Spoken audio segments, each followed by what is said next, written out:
Hola a todos, bienvenidos a Señal No Ruido, un podcast con Fede Te Explica. Yo soy Fede y si ya me conoces de redes, bienvenido de vuelta.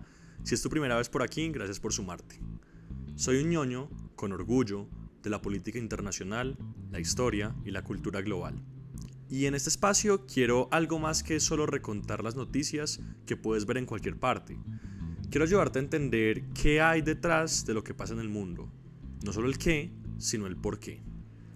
Vivimos en una era de infoxicación, una tormenta constante de titulares, notificaciones y fake news que muchas veces solo logra dejarnos confundidos o agotados. A veces, parece que estar bien informado es una tarea imposible. Más aún cuando, incluso cuando encuentras una buena fuente de información, muchas veces esperan que ya tengas contexto de lo que pasa en una región, un país o con un fenómeno. Incluso el mejor reportaje te puede dejar perdido y descontextualizado, y eso no ayuda a nadie. Aquí no vamos a leer titulares, vamos a intentar entender qué los causa, porque el ruido informativo es brutal y muchas veces la actualidad se cuenta como si el mundo empezara cada vez que abrimos Twitter. Este es un espacio para pensar, para entender y para sorprendernos un poquito con el mundo en el que vivimos. Como dije en el último episodio, esto es algo nuevo para mí, pero estoy muy emocionado por continuar en esta experiencia. Así que gracias por estar aquí y gracias por sus comentarios anteriores. Espero que en este episodio el audio esté arreglado. Tendré cosas que ajustar, pero por ahora ponte cómodo. Este espacio es tuyo también. Bienvenido al tercer capítulo sobre la historia de Irán, el eje de resistencia. En los 2 episodios anteriores recorrimos el largo camino de Irán, desde el trauma colonial británico, pasando por la esperanza democrática con Mohammad Mossadegh, hasta la traición brutal que fue la Operación Ajax, y luego la caída dramática del Shah y el ascenso de un anciano ayatolá, exiliado durante años, desconocido por décadas, y repentinamente un héroe de la democracia, que llegaba a Teherán recibido como un mesías. Y ahí lo dejamos. 1979, el rey de reyes huye al exilio y el ayatolá Jomeini declara la creación de la República Islámica de Irán. Los periódicos imprimen, orgullosos como título, Shah Raft, el Shah se ha ido. El subtítulo, Imán Ahmad, el imán ha llegado. Jomeini anunció con su llegada que Irán era libre, que la democracia había llegado al país y que todos, de comunistas a islamistas, eran libres de pensar lo que quisieran. Menos de un año después, el aparato de seguridad del Shah estaba siendo reutilizado para oprimir a los enemigos del gobierno islámico, incluidos antiguos amigos que ahora veían muy salidos de línea. En este episodio vamos a entrar a la etapa más oscura, más compleja y más vigente de la historia iraní. La guerra sangrienta contra Irak, el programa nuclear que obsesiona a medio mundo, la expansión geopolítica del régimen y las múltiples revueltas que una y otra vez han sacudido las calles de Teherán. Y la pregunta que flota desde hace 40 años. ¿Qué pasa cuando se toma el poder, pero no se sabe gobernar un país entero? Y de pronto, con más preocupación para el mundo, ¿qué pasa cuando una potencia se ve acorralada y aislada? Este episodio trata sobre eso, sobre la guerra, la religión, la memoria y la obsesión. Pero también sobre lo que no se dice, el miedo. Tanto el miedo que se siente en Irán como el miedo que genera Irán. Pero por ahora volvamos a febrero de 1979. El Shah de Irán ha huido del país. Su último primer ministro, un intento desesperado por salvar la monarquía, también se ha ido. El trono del pavo real y 2500 años de poder imperial por primera vez están vacíos. Y en ese vacío de poder reina el caos. El ejército, la institución más poderosa del viejo régimen y odiada por gran parte del pueblo, está paralizado, encerrado en sus cuarteles. Afuera, en las calles, pululan milicias y grupos paramilitares armados hasta los dientes. Todos responden a distintas lealtades, a clérigos, a partidos políticos, a ideologías. Pero en el centro de este huracán se encuentra una sola figura, el ayatolá, Ruhollah Jomeini. Su palabra es ley para millones de personas. Su regreso del exilio ha sido el clímax de la revolución. Él concentra el poder político y sus 2 grandes organizaciones, la Asociación del Clero Combatiente y el Partido Republicano Islámico, parecen destinadas a heredar el país. Pero aquí está la clave. Su poder, aunque inmenso, todavía no es absoluto, y de hecho nunca lo será. Irán, a diferencia de muchos otros países, falló en convertirse en un régimen totalitario. La República Islámica es el nuevo lema, pero nadie sabe exactamente qué significa esto. Y para cada facción, esta idea representa un futuro radicalmente diferente. Irán es un lienzo en blanco y cada lado quería ser el artista. Empecemos por la izquierda.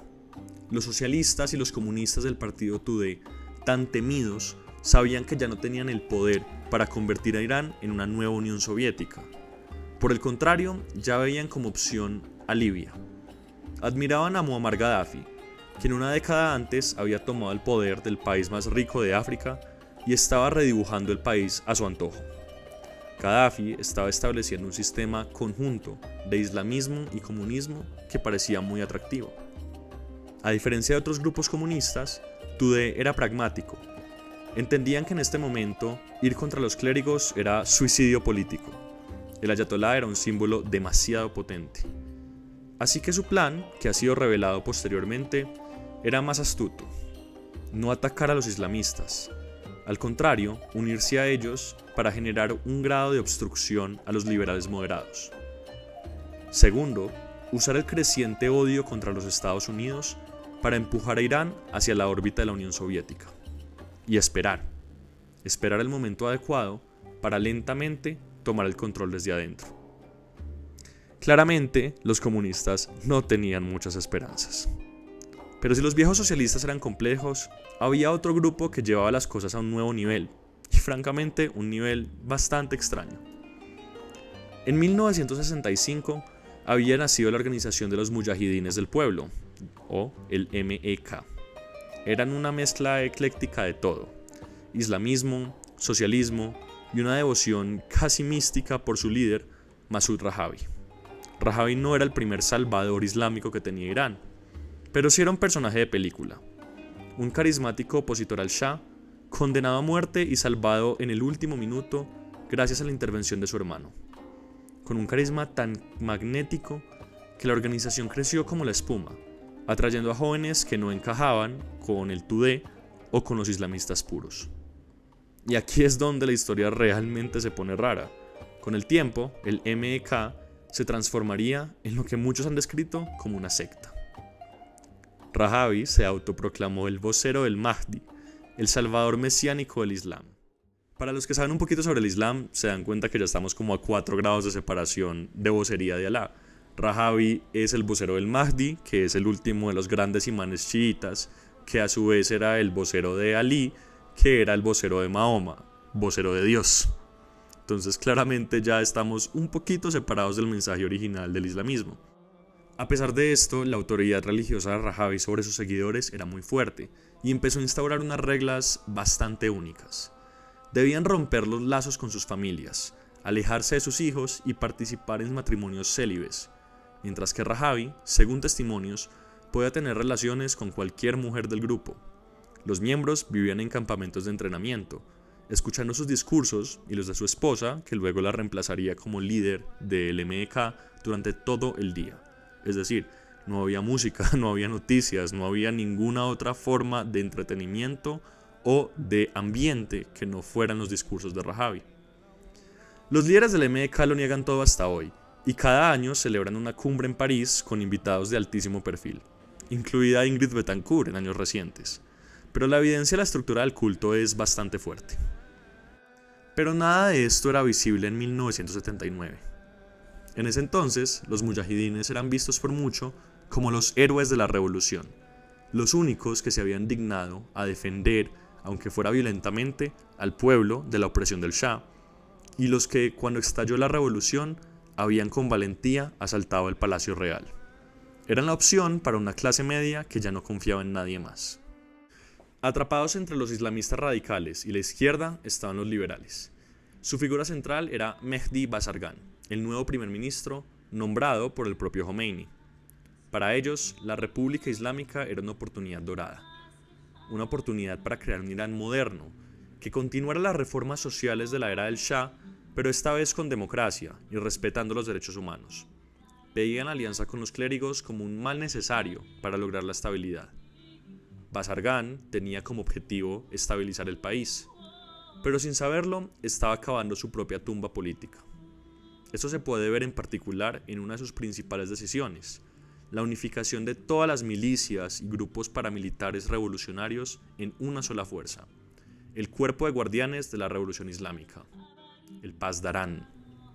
La idea sonaba lógica, crear un cuerpo que fuera leal no al antiguo Shah, sino a la revolución para proteger la revolución de las fuerzas del Estado. El problema era que cualquier grupo que no se uniera, como los mujahidines, era automáticamente declarado un enemigo del Estado.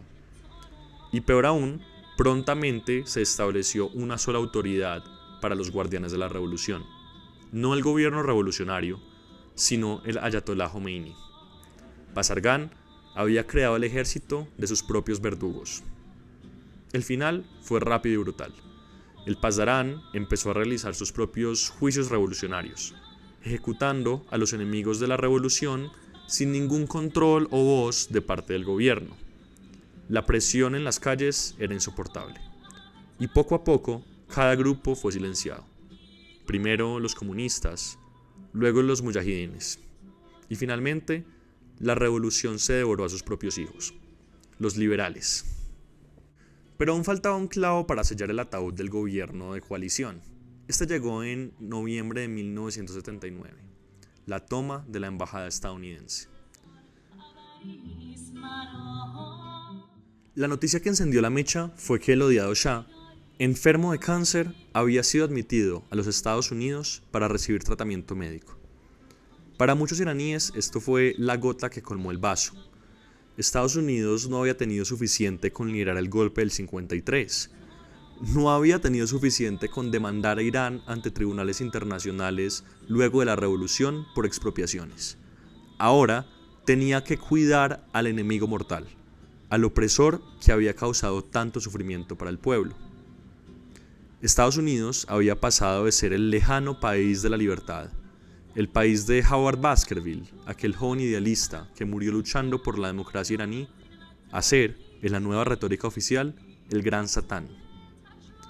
Un grupo de estudiantes radicales, autodenominados los seguidores de la línea del imán, asaltaron a la embajada de Estados Unidos en Teherán, tomando como rehenes a docenas de civiles. El gobierno moderado de Bazargán, incapaz de controlar la situación, colapsó. Renunciaron, dejando el campo completamente libre a los radicales. Con los moderados fuera de juego y el fervor antiestadounidense en su punto más alto, el camino del Ayatolá estaba despejado. En diciembre de 1979 se celebró el referéndum para aprobar la nueva constitución, escrita completamente bajo esta línea del imán, Khomeini. El resultado oficial: 99.5% de la población votó a favor. El régimen del Ayatolá había nacido. La crisis de los rehenes duraría 444 días más, humillaría a la superpotencia americana, le costaría la presidencia a Jimmy Carter y abriría la puerta a la era de Ronald Reagan, que a su vez reformaría a los Estados Unidos en su imagen y semejanza. Hubo incluso intentos de rescate que parecen sacados de una película, o que inspiraron una película, Argo, como la famosa operación para hacer pasar a algunos diplomáticos por un equipo de filmación canadiense.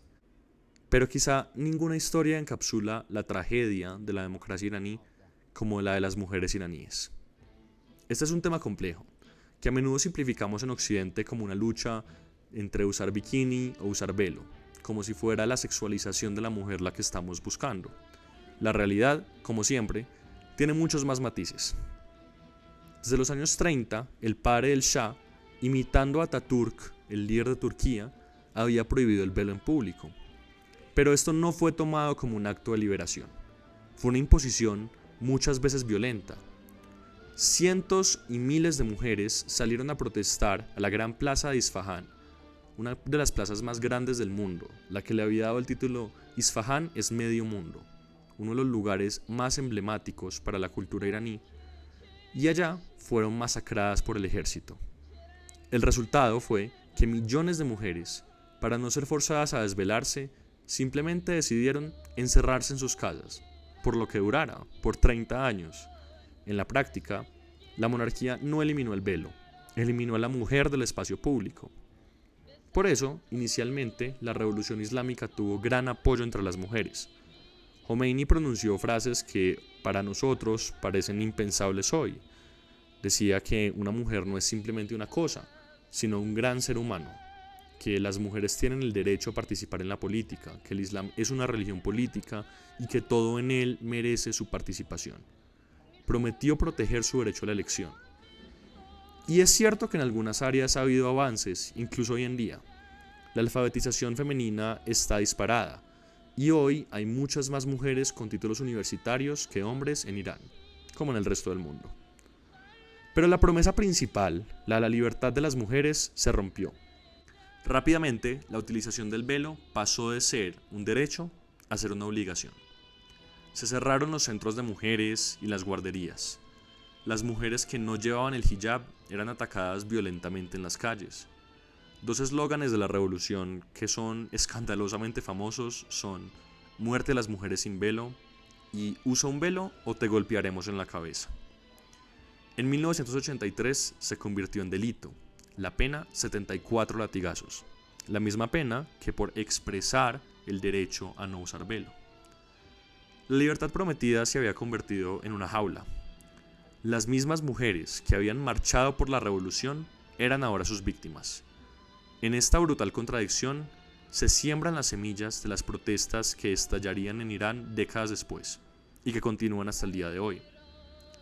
La juventud en Irán, a pesar del gobierno, ha crecido en el mundo donde ve el radicalismo de los ayatolás como algo innecesario, y en particular lo ve en los códigos de vestimenta. Hoy en día, las mujeres iraníes sienten como una imposición el uso forzoso del velo, especialmente las mujeres que viven en grandes ciudades. La moda, en la década pasada, era de ponerse el velo revelando un poco de pelo, como para mostrar rebeldía. Esta rebeldía juguetona es parte del espíritu iraní, y por ejemplo, existen matrimonios temporales para quienes quieren salir de rumba y después tener relaciones con sus parejas, se llama el sijej. Pero últimamente, esto no se ha quedado acá. Ha llegado a un punto de ebullición. El catalizador, el abuso y la muerte de una joven kurda de 22 años, Mahsa Amini, quien fue arrestada por no usar el velo. La policía dice que fue arrestada con todos los parámetros de la ley y llevada debidamente al sitio de detención, donde sufrió un ataque cardíaco y murió. Pero esta no es la historia que cuentan varias mujeres que estaban en el centro de retención y que denunciaron que su muerte se debía a torturas, golpizas y ataques que le ejecutaron en el centro. Irán explotó. Bajo el canto Mujer, Vida, Libertad, cientos de miles, si no es que millones, salieron a las calles. Lo habían hecho ya en 2009, cuando alegaron que el presidente había sido reelegido a través del robo de votos. En 2011, en la Revolución Verde, en el marco de la Primavera Árabe. En 2017, 18 y 22, por los fracasos económicos del régimen. Pero ninguna protesta ha capturado tanto la mentalidad de los persas como las revoluciones a favor de los derechos de la mujer en 2023. De los cientos de miles o millones que salieron a las calles, cientos fueron ejecutados por terrorismo de parte del gobierno. Muchos otros fueron atacados por la fuerza pública, maltratados, torturados y heridos. Al final, las protestas fueron brutalmente aplastadas. Pero el impacto cultural ha sido enorme. Mientras que antes la oposición a las medidas más radicales era oculta y la protesta era temerosa, ahora es abierta. Se ha vuelto popular que las mujeres no usen hijab, tanto en signo de protesta como elemento de moda. La juventud entera reclama la libertad. El régimen sigue aferrado a las viejas leyes. A pesar de los intentos de mediación del actual presidente, Masoud Pezeshkian, un reformista liberal, parece claro que algo va a tener que ceder. La expresión del pueblo iraní en busca de la libertad, la igualdad y la liberación también se ve con gran fuerza en su arte y su cultura. Desde las novelas gráficas tan famosas de Marjane Satrapi hasta las películas de Mohammad Rasulov, el rol del arte en la cultura iraní es fundamental, y su voz en oposición al maltrato a las mujeres también lo es. Una de las personas que quiero enfocar es el cantante Mehdi Yarahi, a quien no les podría recomendar lo suficiente. A mí él me encanta. Y recientemente recibió la pena de 74 latigazos por apoyar a las mujeres con su canción Rosarit. La cultura iraní es viva y pujante y resiste a la opresión, venga de donde venga.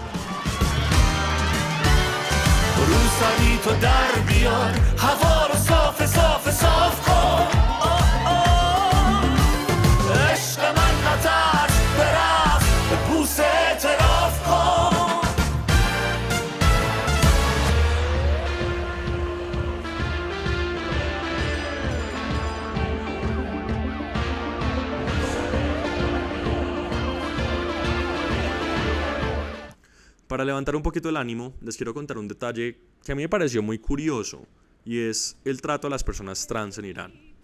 Uno podría pensar que en un país donde las personas gays son ejecutadas por ser criminales y las mujeres son sistemáticamente oprimidas, las personas trans tienen la situación más grave de todas. En Occidente, este sería el caso. Son por lo general las personas más reprimidas de nuestra región, y entonces no sería raro asumir que sería el mismo caso en Irán. Pero no es tan claro que las personas transgénero estén tan perseguidas en ese país. De hecho, hoy en día, mientras que la pena oficial para la homosexualidad sigue siendo la muerte, las personas trans han conseguido cierto grado de reconocimiento. Luego de Tailandia, Irán es el país con más cirugías de confirmación de género en el mundo. Gran parte de esta historia recae sobre tan solo una amistad entre el Ayatollah Khomeini y Maryam Hatun Molkara, una mujer trans que, por correspondencia, entabló una amistad con el Ayatollah, contándole sus dificultades como persona trans y por qué era tan necesaria su transición. Molkara había sido maltratada al inicio por las fuerzas de la revolución, como lo fue y lo sigue siendo el resto de la comunidad LGBT. Había sido sujeta a torturas, maltratos, burlas y ostracismo, echada de su trabajo. Pero el Ayatollah tomó piedad en ella y emitió una fatwa, una orden con naturalezas políticas y religiosas que permitiría que ella hiciera su transición. Esta fatwa sigue en pie y sigue siendo el precedente jurídico para permitir la transición de las mujeres trans en Irán. Reconoce el derecho de las mujeres de confirmar su género y cambiarlo legalmente. Claramente, esta es una normativa muy limitada que no tiene en cuenta a hombres trans y personas muy binarias. Y depende a quién le escuchas, puede ser una forma del régimen de imponer su binario de género sobre parejas gays, aunque esto no está confirmado. Pero volvamos a 1980, porque mientras Irán se desgarraba en su propia purga revolucionaria, al otro lado de la frontera, en Bagdad, un hombre veía una oportunidad, así como lo había hecho el Ayatollah tan solo 2 años antes. Su nombre, Saddam Hussein. Las tensiones entre Irán e Irak no eran nuevas, no son nuevas. Ambos países tienen importantes poblaciones chiitas, que los diferencia del resto del Medio Oriente, pero sus ideologías de gobierno en ese entonces chocaban violentamente. El nuevo Irán de Khomeini, claramente, era una teocracia islámica radical. En contraste, el Irak de Saddam era, al menos en papel, un estado socialista, laico y panárabe. En 1979, el mismo año de la revolución iraní, Saddam se había consolidado como el dictador absoluto de Irak y el líder de su partido, el Baas. Pero su posición era supremamente frágil. Tenía enemigos por todas partes. En casa, la revolución islámica había inspirado a grupos radicales chiitas como Dawa, que estaban intentando derrocarlo y establecer una república islámica. En la región, ni siquiera el partido de Daesh le terminaba de parar bolas. Y en Siria, la familia al-Assad dirigía su propia versión del Baas que estaba completamente opuesta a su dominancia. Y con sus vecinos, las monarquías del Golfo, como Arabia Saudita y Kuwait, lo verían con desconfianza. Esta desconfianza terminaría siendo muy válida, ya que 10 años después, Saddam invadiría Kuwait. Él necesitaba una victoria, una grande, una que lo estableciera por primera vez como el líder del mundo árabe, el sucesor a Gamal Abdel Nasser, y la vio servida en bandeja de plata. Con su audaz plan, tenía como idea invadir a Irán, que estaba sumido en el caos, que no podría pelear de vuelta, derrotar a su ejército, hasta entonces el quinto más poderoso del mundo, y anexarse su región más valiosa. El objetivo tenía un nombre: Juzestán. Para Saddam no se llamaba así, se llamaba Arabistán, una tierra árabe esperando ser liberada. Para Irán era simplemente una región más, pero una región muy importante, el corazón de su economía. Allí, en una llanura que contrasta de fuerza con el resto del montañoso país, se concentraba casi la totalidad de la industria petrolera.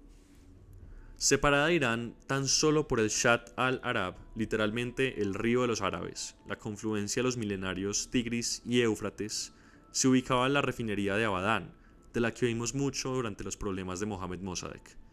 Literalmente, a un paso del enemigo, se encontraba la totalidad de la industria petrolera de Irán, lista para ser tomada.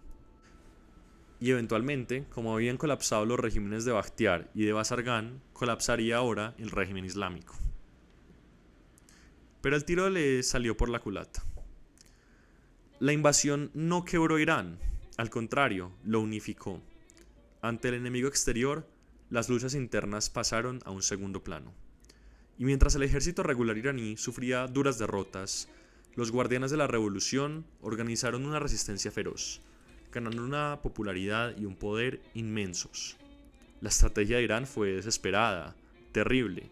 Khomeini llamó a crear el ejército de los 20 millones.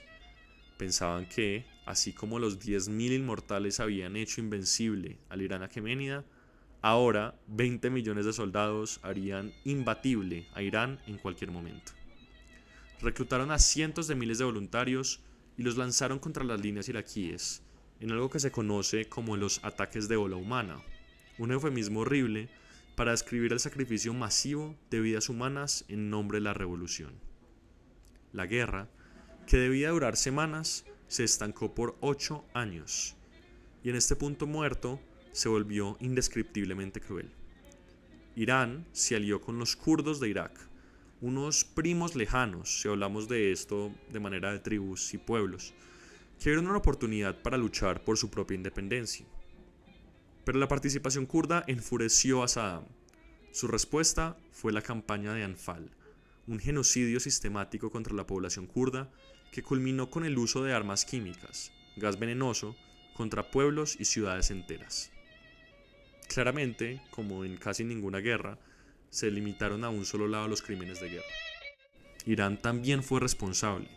En su desesperación, empezó a reclutar forzosamente a niños, algunos de apenas 12 u 11 años, enviándolos al frente como mártires para la revolución. Tras 5 años de estancada, a partir de 1985, la balanza empezó a inclinarse de nuevo hacia Irak. ¿Por qué? El apoyo internacional. Prácticamente todo el mundo veía a Khomeini como la mayor amenaza, así que de repente el dictador de Bagdad, que tanto odiarían en 2003, era el mal menor. Del lado de Irak se encontraban Estados Unidos, casi toda la Unión Europea, la Unión Soviética y las monarquías árabes. Del lado de Irán, una alianza supremamente extraña: Corea del Norte, Siria, Israel y Estados Unidos. ¿Qué? Sí, oyeron bien. Y aquí es donde toda la historia se convierte en lo que quizás es el escándalo político más infravalorado del siglo XX. Imaginen la escena: estamos en la Casa Blanca de Ronald Reagan y el gobierno estadounidense está obsesionado por detener el avance del comunismo en Centroamérica. Con esta intención buscaba financiar a los Contras, grupos paramilitares que luchaban en contra del gobierno sandinista en Nicaragua. Pero el Congreso de Estados Unidos ya se lo había prohibido. No le darían ni $1 para esta guerra secreta dedicada a que paramilitares atacaran a civiles en Nicaragua. Necesitaban dinero, no solo dinero, sino dinero en efectivo y por debajo de la mesa. ¿Quién tenía dinero y necesitaba armas desesperadamente? Irán. Entonces, un grupo de altos funcionarios del gobierno de Reagan ideó un plan tan cínico como arriesgado: venderle armas en secreto a Irán, su archienemigo público, y usar las ganancias de esta venta ilegal para financiar ilegalmente a los paramilitares en Nicaragua. Estaban en efecto armando a ambos lados de la guerra, tanto Irak como Irán, al mismo tiempo. Esta operación secreta pasaría a la historia con un nombre: el escándalo Irán-Contra. Es menos conocida que Watergate, pero en mi opinión es el mayor escándalo político en la historia de Estados Unidos. Las huellas dactilares de Reagan están en todas las partes del escándalo. Claramente sabía lo que estaba pasando. Y varios historiadores y juristas sugieren que las altas figuras del gobierno estadounidense cometieron alta traición, el delito más grave de los Estados Unidos que ameritaría la pena de muerte. 8 años por imposición del Consejo de Seguridad de las Naciones Unidas, quien determinó un cese al fuego. Casi 2 millones de muertos y ni un solo cambio en el mapa. Lo que sí cambió fue la psique del pueblo iraní. Repercute claramente en el arte y la cultura de este país. Uno de mis libros favoritos, Moonbrow, de Shahriar Mandanipur, que es muy interesante por ser la expresión del realismo mágico en Irán y muestra las grandes similitudes que tiene nuestra cultura con esa cultura, habla de las cicatrices que dejó esa guerra en el pueblo de Irán, y en particular los daños psíquicos que generó a los jóvenes que lucharon y murieron en las montañas de los Zagros. Pero también hubo otro cambio en la mentalidad de los iraníes, un poco más oscura. La idea de que estaban solos contra el mundo. No los querían en el primer mundo, no los querían en el segundo, pocos los querían en el tercero. Eran ellos contra todos los demás. La guerra terminó sin un ganador en el mapa, pero sí dejó esta cicatriz profunda. De ese sentimiento de paranoia y aislamiento nacería la doctrina que define la política exterior de Irán hasta el día de hoy, el eje de resistencia. La gran idea de que si no puedes unirte al sistema global, debes construir el tuyo propio. La estrategia consistía en buscar aliados donde fuera posible, de pronto en los lugares abandonados por las otras grandes potencias, armarlos, financiarlos y crear una red de influencia que le permitiera a Teherán defenderse y proyectar su poder muy lejos de sus propias fronteras. En un panorama que no les ofrecía amigos, Irán empezó a buscar socios. El primer lugar fue Líbano. Irán no era el único país sufriendo grandes cambios en esta época, y Líbano en los años 80 estaba sumido en una brutal guerra civil. En 1982, Israel había invadido al país para expulsar a la Organización para la Liberación de Palestina, el grupo que había buscado la independencia de este país y el fin a las ocupaciones de Jordania, Egipto e Israel sobre su territorio, había sido expulsado de Amán, la capital de Jordania, tras un golpe de estado que intentaron hacer en 1974, y llegó al Líbano. En consecuencia, Israel, asustado que el Líbano cayera ante las fuerzas de los palestinos, invadió el Líbano en 1982, creando un vacío de poder en el sur del país. Uno pensaría que el sur del país, que es de mayoría chiita, estaría opuesto completamente a venderse a los intereses de los palestinos, que son sunitas, pero justamente la invasión israelí generó aliados en los que hubieran sido normalmente enemigos. Con el apoyo directo de los guardianes de la revolución iraní, un grupo de islamistas radicales fundó una nueva organización, el Partido de Dios, en árabe, Hezbollah. Rápidamente se convirtió en la milicia más poderosa del Líbano y en la joya de la corona del eje de resistencia. Luego vino Siria. A pesar de haber estado inicialmente invadiendo el Líbano también, el régimen de la familia al-Assad, que había sido cliente fiel a la Unión Soviética, se encontró también sin muchos amigos luego de la caída de este país en 1991. En Irán encontró un nuevo y poderoso patrón. La alianza entre Teherán y Damasco se volvió el pilar central del eje de resistencia. Pero con el tiempo, la red se siguió expandiendo. Tras la invasión estadounidense de 2003 y la caída del régimen de Saddam, Irán cultivó decenas de milicias chiitas en Irak. Más tarde, le dio apoyo a los rebeldes, también chiitas, del grupo Houthi en Yemen, dándoles la capacidad de amenazar el comercio mundial en el Mar Rojo. El eje de la resistencia se había convertido en una media luna de influencia que se extendía desde el Mediterráneo hacia la península arábica. Y la consolidación de este eje generó los dos conflictos que definen al Medio Oriente hoy. El primero fue la inversión total de su relación con Israel. Israel e Irán habían sido súper amigos antes, e incluso en la guerra Irán-Irak, Israel fue uno de los pocos países en preferir a Irán sobre Saddam Hussein. Pero rápidamente se convirtieron en enemigos, y no solo en enemigos normales, sino en enemigos existenciales, que ven la propia existencia de su gobierno como una amenaza al otro. El punto de este quiebre definitivo llegó tras la caída del régimen de Saddam en 2003. Hasta entonces habían tenido un enemigo en común. Pero luego, el régimen iraní, ahora bajo el mando del presidente Mahmoud Ahmadinejad, que era el primer presidente que no era un clérigo y entonces necesitaba ser de la línea más dura posible para que no lo acusaran de ser blandito, necesitaba encontrar un nuevo gran enemigo, un gran satán, para unificar el país. La vacante estaba abierta e Israel encajaba perfectamente. Pero no es el único enemigo de Irán en el territorio. Durante los últimos años, contra Arabia Saudita se ha conformado una guerra fría en el Medio Oriente, una lucha por la hegemonía regional entre la potencia revolucionaria chiita y la monarquía conservadora sunita, librada a través de guerras proxy en toda la región. Yemen, Irak, Líbano y la propia Siria son ejemplos claros de esta guerra fría. En sus guerras civiles, Arabia Saudita siempre ha apoyado a un bando e Irán ha apoyado al otro. En medio de todas estas nuevas hostilidades, claramente la posición se ha vuelto mucho más peligrosa en el Medio Oriente. Y así surgió una nueva preocupación. Irán debía tener un programa nuclear propio. A partir de 2006, bajo el gobierno de Ahmadinejad, Irán aceleró masivamente su enriquecimiento de uranio. Básicamente nosotros tenemos lugares donde se genera naturalmente el uranio, pero para que sea utilizable en armas nucleares, así como también en medicina y energía, tiene que ser enriquecido, purificado para asegurarse que pueda tener las reacciones nucleares necesarias. Y desde 2006, Irán empezó a construir toda la infraestructura necesaria para enriquecer uranio. Es ilegal para cualquier país que no tenga ya armas nucleares enriquecer uranio con los fines de crearlas, bajo lo que está estipulado por el Tratado de No Proliferación Nuclear, pero que Irán lo hiciera preocupaba en particular a la comunidad internacional. Con un presidente que negaba el holocausto, la comunidad internacional entró en pánico. Las potencias mundiales, Estados Unidos, Rusia, China, el Reino Unido, Francia y el invitado especial, Alemania, se sentaron a la mesa con Irán para negociar. Por mucho tiempo estas negociaciones no tuvieron grandes efectos, pero una ventana de oportunidad se abrió en 2013 con la elección de un presidente moderado, Hassan Rouhani, quien creía que la diplomacia era la única salida. En 2015 se logró finalmente firmar un histórico acuerdo nuclear.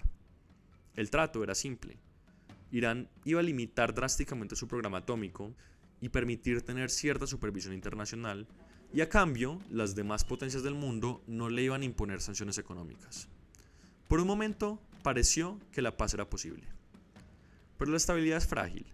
En 2018, el presidente Donald Trump retiró a Estados Unidos del acuerdo y reimplantó una campaña de máxima presión.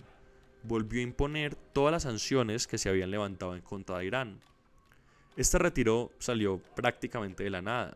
Estados Unidos, bajo la presidencia de Obama, había sido uno de los más grandes impulsores del acuerdo nuclear. Y más que un resultado que favoreciera los intereses públicos del gobierno estadounidense, parecía responder al lobby de la única persona que había expresado a gran voz su oposición al acuerdo, Benjamin Netanyahu y su gobierno de extrema derecha en Israel. Irán, sintiéndose traicionado, respondió reiniciando y expandiendo su programa nuclear a niveles nunca antes vistos. O bueno, decimos nunca antes vistos, pero la verdad es que a esta altura Irán tiene de lejos lo que ha sido el programa nuclear más demorado de la historia. Ni siquiera en los 40 se demoraban tanto en conseguir suficiente uranio enriquecido para una bomba nuclear. Y hay que pensar en este punto si genuinamente las intenciones o la capacidad del régimen son el establecimiento de un arma nuclear. Ahora mismo, si está buscando un arma nuclear, Irán está bastante lejos, aún más luego de los bombardeos de junio, pero al mismo tiempo está perdiendo el apoyo internacional que puede tener. Está perdiendo muchísimas ventas de petróleo y sus recursos naturales gracias a las sanciones de los estados. Está perdiendo la posibilidad de reintegrarse al mundo, sea a través del método que quiera, y está perdiendo en particular la posibilidad de estar diplomáticamente integrado con el resto de los países. A cambio, recibe poco, pero la obtención de un arma nuclear sí le daría una gran ventaja frente a Israel. La configuración de una destrucción mutuamente asegurada, en inglés Mutually Assured Destruction. Una doctrina militar que dice que los países con armas nucleares no irán a la guerra porque lo que aseguran si van a la guerra es un holocausto nuclear en el que ninguno de los dos gana. En cualquier caso, esta nueva tendencia al programa nuclear llevó la atención a puntos nunca antes vistos. La oposición del gobierno Trump a cualquier tipo de negociación ha empeorado aún más las cosas. En enero de 2020, una de las últimas acciones del gobierno Trump internacionalmente fue el asesinato de quien fue el arquitecto del eje de resistencia y el líder de la Guardia Islámica, el general Qasem Soleimani, en un ataque con drones en Bagdad. El conflicto estaba pasando de la diplomacia a la confrontación abierta, y ha continuado así, especialmente con los ataques entre Israel, Irán y los Estados Unidos el mes pasado. El régimen se ha visto golpeado una y otra vez desde entonces. La guerra en la sombra entre Irán e Israel explotó primero en abril de 2024 y luego, con mayor fuerzas, en junio de 2025. Los dos países están, por primera vez, no solo en una guerra proxy donde cada lado apoya a grupos armados al margen de la ley para debilitar al otro, sino en una guerra abierta. Para el régimen de Irán, sin embargo, esto ya no parece una verdadera resistencia a los intereses de Israel, sino más bien patadas de ahogado. El eje de resistencia se ha visto completamente destruido desde los ataques de Hamas en contra de Israel el 7 de octubre de 2023. Este grupo ha sido absolutamente decimado, junto con el resto del país en Palestina. Hezbollah, en Líbano, ha sido completamente destruido y ahora está en proceso de desmovilización, sin nada que hacer, mientras el Líbano, finalmente, se libra de las influencias exteriores. Y más importante que nada, el gobierno de Siria, que tanto había sido la base del eje de resistencia, colapsó en tan solo 10 días en diciembre de 2024. Nunca más se había visto a Irán tan aislado como ahora. Ni siquiera en el pico de la guerra Irán-Irak, Irán había tenido tan poquitos aliados. Aún no ayudan hasta cierto nivel sus grandes potencias aliadas, Rusia y China, pero este apoyo no es global. La alianza es una de intereses en común, de lo que sea mutuamente beneficioso, no es una alianza ideológica o una amistad de fondo entre los tres países. Esos países no se van a sacrificar por Irán. Lo demostraron ya cuando cayó el régimen sirio, que era muchísimo más importante para Rusia, y el gobierno ruso no levantó un dedo para salvar a Al-Assad. A duras penas lo recibió en Moscú. Y lo hizo nuevamente luego de los ataques de Israel en contra de Irán en 2025. Rusia no quiere una guerra entre Israel e Irán. China no quiere, mucho menos, una guerra que debilite su sistema de comercio en el Medio Oriente. El régimen está aislado, contenido a sus fronteras. E incluso dentro de sus fronteras el apoyo no es tan claro. Ya lo hemos visto con las protestas de las mujeres y los jóvenes en contra del régimen, pero también lo hemos visto en el marco más democrático de Irán. A pesar de ser una teocracia islamista, donde el líder supremo, el ayatolá Ali Khamenei, sucesor de Khomeini, tiene el poder casi absoluto, es cierto que han tenido que delegar ciertos poderes a un sistema democrático interno que elige a un presidente. Este presidente no puede ser cualquier persona, sino que tiene que ser aprobado por un consejo de clérigos islámicos que dicen, bueno, este sí, este no. Pero igualmente sí tiene varios poderes interiormente. Y luego del fin del gobierno de Hassan Rouhani, el líder había sido Ebrahim Raisi, un clérigo conservador, pero que no buscaba hacer gran cosa, quedarse callado y ganar puntos para eventualmente suceder a Ali Khamenei. Pero en mayo de 2024 pasó algo que nadie esperaba. Así como había muerto en 2020 Soleimani, murió Raisi, aunque esta vez no en un ataque estadounidense, sino en un accidente de helicóptero. El régimen se estaba quedando sin líderes de la siguiente generación y en particular sin sucesores al ayatolá, que ahora tiene 86 años. Se celebraron elecciones presidenciales para reemplazar a Raisi, esperando que nuevamente hubiera un candidato leal al gobierno. Pero no fue así. El ganador, Pezeshkian, fue completamente inesperado. El presidente no tiene tanto poder, pero ha sido claro que Pezeshkian no tiene ningún interés en continuar la línea dura de los ayatolás. Y si bien está supeditado a las decisiones del líder supremo, este tiene 86 años y un mal estado de salud, y cada vez se pregunta más la población iraní, ¿quién lo va a suceder? Más importante que otros imanes en Qom o en Karbala, ellos ya perdieron la oportunidad luego de la muerte de Raisi. Ahora mismo es la Guardia Islámica, los mismos Pasdarán que establecieron el régimen de revolucionario, quienes tienen control sobre Irán. Y es muy posible que luego de la muerte de Khamenei haya un surgimiento de un régimen un poco más estratocrático, con dominancia de los militares y menos dominancia de los ayatolás. Cada vez más, los jóvenes y la población civil en general quieren la instauración de la democracia en Irán. E internacionalmente hay presión a favor de un cambio de régimen, aunque lo último que les importa ya es la democracia. Lo que más les importa es realinear a Irán a Occidente. Pero los Pasdaran no quieren nada de esto. Están completamente integrados a la economía de Irán, son los principales propietarios de las grandes empresas, la tierra, todo en el país. La fuerza pública han reemplazado casi que totalmente al ejército y a la política pública del Estado. Y cualquier cambio, sea el que sea, los va a debilitar. Acá hay dos posiciones irreconciliables, que en otros países han llevado a la guerra o por lo menos a opresiones gravísimas. Y así es que el viaje que empezamos hace 3 episodios llega a su fin y con él el círculo se completa. Partimos de una historia de humillación colonial, de un país que intentó venderse a un barón europeo y que vio sus riquezas explotadas de pleno por el Imperio Británico.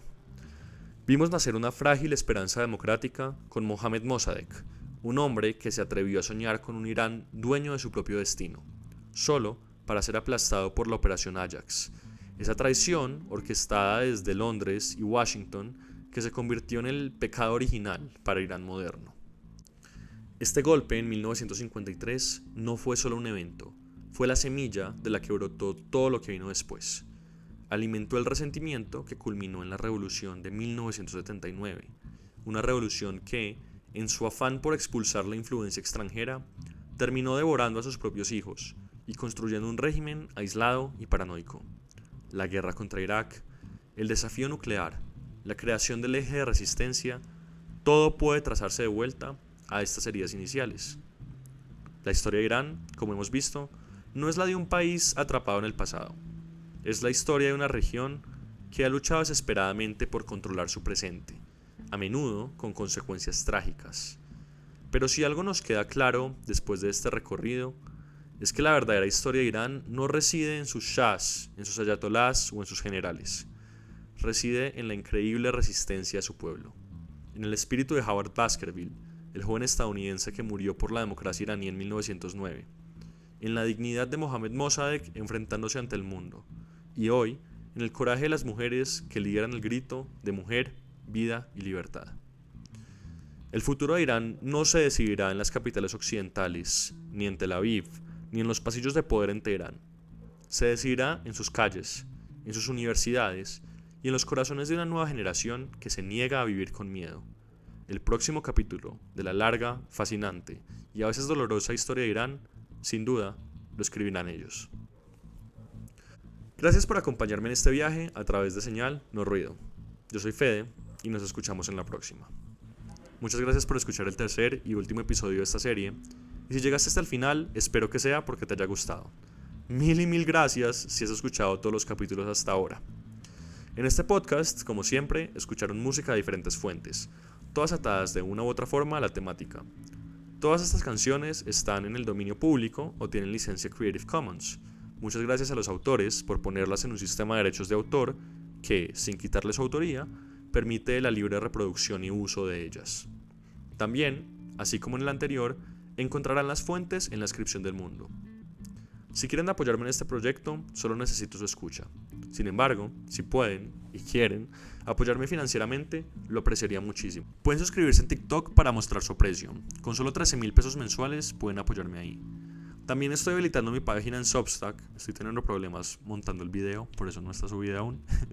Donde podremos discutir un poquito más a fondo y en el futuro abrir la discusión sobre qué temas a tratar en los próximos episodios. Este ya fue el final de la saga sobre Irán y ya veremos sobre qué trata el próximo episodio.